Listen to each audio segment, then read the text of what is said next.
Alright friends, hello and welcome back to another video. Welcome if this is your first time. I know we kind of have a little bit of a clickbaity title. I mean, it's kind of true, but really what I want to talk about today is some flaws that I see in character writing. So I'm gonna try to constructively criticize some things I see in character writing, and I guess you could say OC generation. But yeah, like I said, let's make it make sense. So, first thing is making your character make sense in the context of their physical universe. And that's gonna have a lot of facets, right? So, for example, if your character has a certain body type, you need to have a plot reason if that body type does not make like physical sense.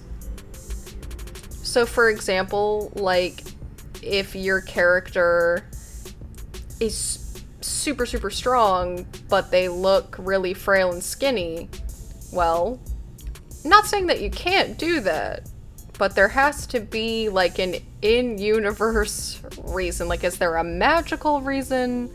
Is there a scientific, like mad science reason?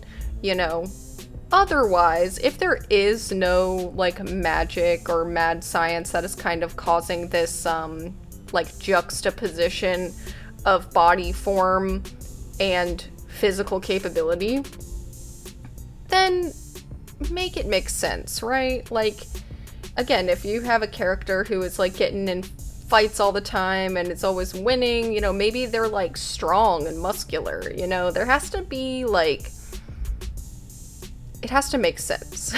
Otherwise, it's gonna be kind of confusing, like visually and story-wise. I think another really good example is armor. It drives me literally insane when, you know, you have, and so I see this in video games, I see this in comic books, whatever.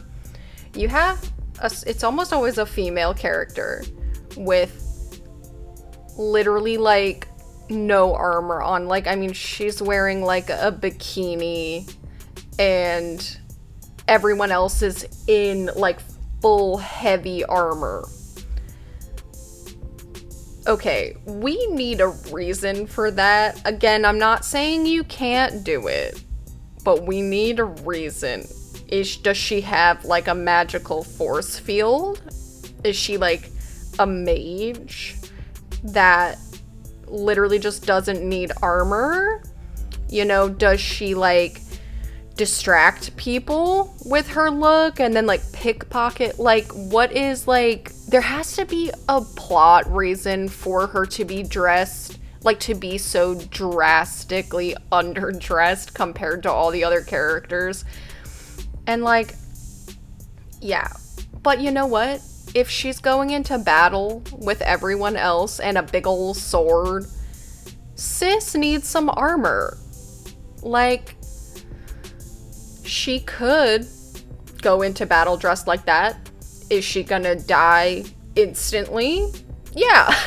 Like, so again, let's make the design make sense. And I'm not like shading, you know, if you just like scantily clad characters, no judgment here. I need more of like a plot reason for that. Especially, you know, it's one thing if every character, like, just maybe culturally, they just all dress like they're barely wearing any clothing.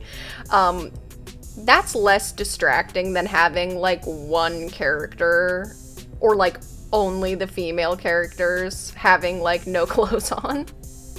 So again, just like make it make sense. That's all I ask. I remember I got in like a argument with someone in one of my college classes because all of his characters in his universe were like, had like inch thick metal plate armor, and he had one female character and she was literally that. She was in a bikini, and I pointed it out and I was like, well, wait, if they're all the same like warrior class, why is she dressed so different? And he was like, oh, I just like the aesthetic of it. And I'm like, that's fine. You're allowed to like the aesthetic of something, but then like that doesn't mean it's good writing. That doesn't mean that it's like it makes any sense. So, and my professor actually called him out too and was like, yeah, this is not good writing. I was like, I'm sorry, it's just true. Like, make it make sense, you know? Or like, again, if we were going solely on aesthetics, why are the male characters not like dressed in a similar fashion, you know? Just like, come on. But yeah.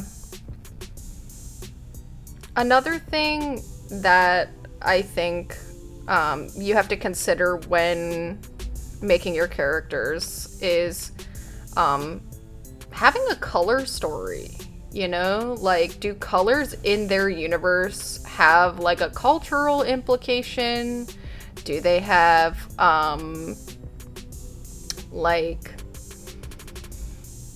you know, a backstory as to why they wear a certain color? I really love, yes, I'm a degenerate and I play League of Legends, but Miss Fortune's backstory is really cool because she was like blonde, but then her hair was like stained by the blood of her enemies, so now she has red hair, and it's like, obviously that's kind of like not realistic, but at the same time, great story, great reason for you know, having a certain color incorporated into her design. I think that's fun.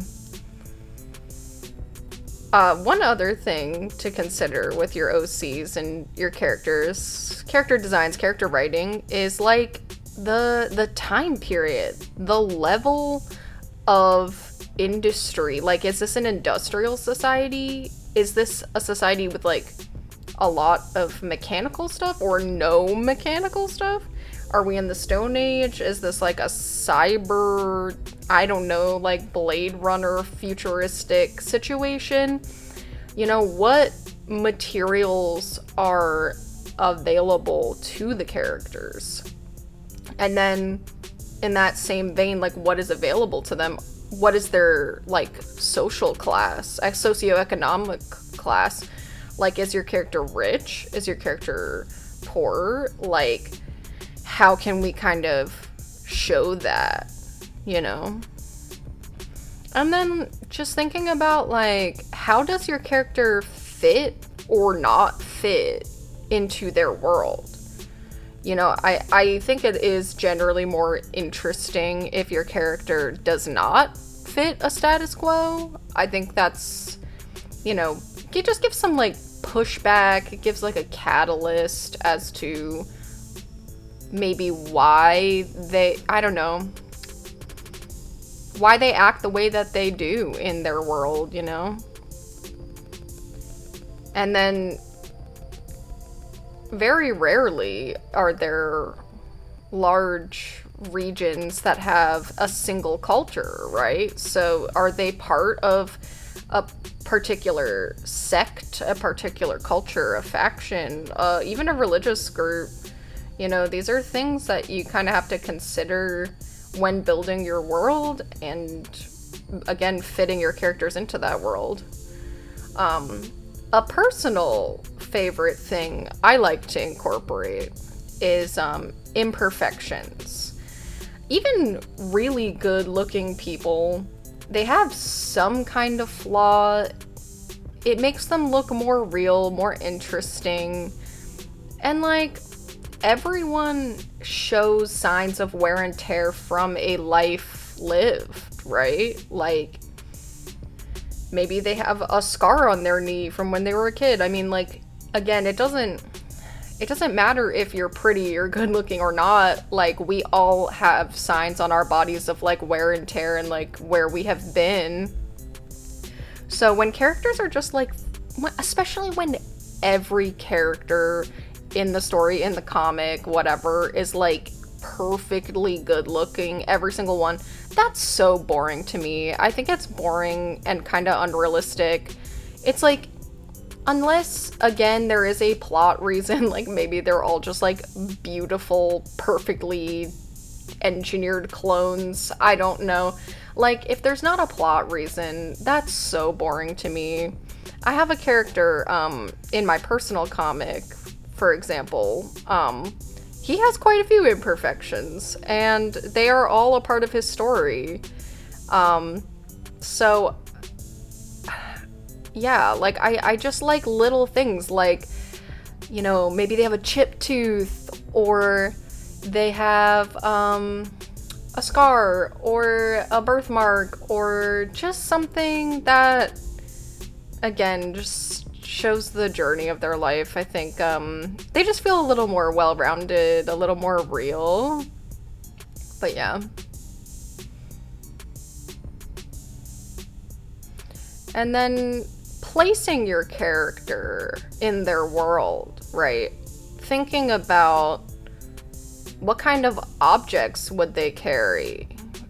Can those objects have plot elements? One of my characters, Ramsey, in the personal comic, he lives in this sort of library dimension, and he is always reading books. So he's gonna have these, like, you know, secret tomes on him at all times. So yeah, I think that makes it more visually interesting. You see the object and you kind of want to know like the lore behind the object. So yeah, there's a lot to consider when creating an original character, certainly for a series. I hope I've given you some food for thought. Maybe you are now considering something you didn't before, and hopefully you can improve the writing of your characters and like the depth of the world that they exist in. I do kind of take the title of the video playfully, not here to hate. And of course, if you just want to make like a surface level OC that is just something that you think is cool, that is also perfectly valid. I'm kind of trying to speak more to people that are trying to turn their original characters into a more like fully fleshed out you know, universe or story, comic book, whatever, you know, taking those original characters and giving them the depth that they need in order to become a series or become, you know, something that can be maybe even commercialized. So yeah, but like I said, lots to think about. I hope this was helpful, and thank you so much for watching till the end of the video. I will say the comic that I am drawing in the video is not released yet.